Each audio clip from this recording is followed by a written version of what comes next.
يلا ريفيو لبلبن. اول منتج هنجربه من الثلاث منتجات اللي جبناها من بلبن هو الكريم دولا كريم.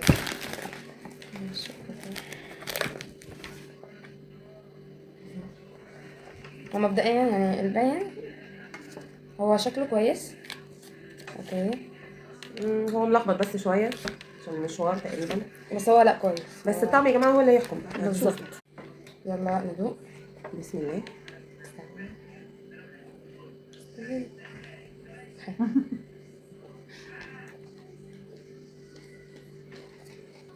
احنا جنبنا عشان نحدد بس الطعم والادريس ايه. بسم الله. اعملوا حلو قوي، انا من رايي حلوه قوي.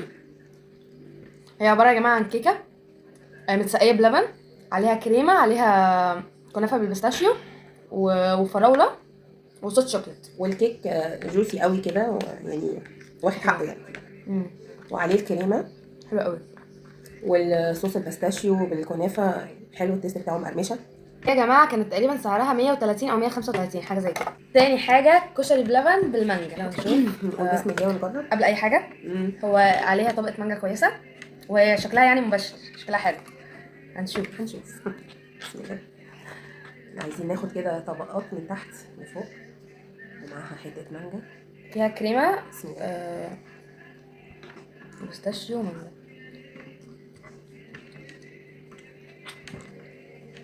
حلو قوي. هي حلوه بس انا عندي ملاحظه ان الكنافه مع الاسف طريه شويه مش مقرمشه. بص حلو.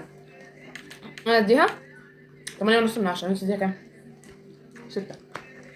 خليني اقول لكم هي عباره عن طبقات تقريبا. رز بلبن تحت، عليه كنافه، وفوقيه كنافه بس كنافه مش مقرمشه، وعليه طبقه كريمه كده، وبعدين القطع اللقه. اخر حاجه معانا هي اللقه، صح؟ ايوه.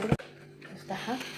نقول بسم الله. هي اوكي. هي اولا احنا كنا طالبينها بالكندر. انا مش شايفه الكندر يعني شويه حلوين، بس ماشي. هي فيها هندوق دلوقتي وهنشوف.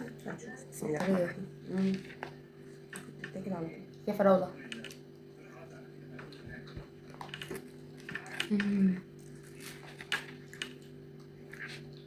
حلوه قوي، خطيره. حلوه. بصوا فيها فراوله. طبقات كريم تقريبا عليها فراوله. الطبقات بتاعتها عباره عن كريمه كده مش عارفه اسمها ايه، عليها قطع فراوله وحتت بقى ملفيه كتير، والفراوله كتير والكريمه كتير. جميله بصراحه. وعليها صوص بقى. وصوص الكندر بقى، الصوص اللي انتوا عايزينه. مانجا احنا جبناها بالكندر. حلو. ب 100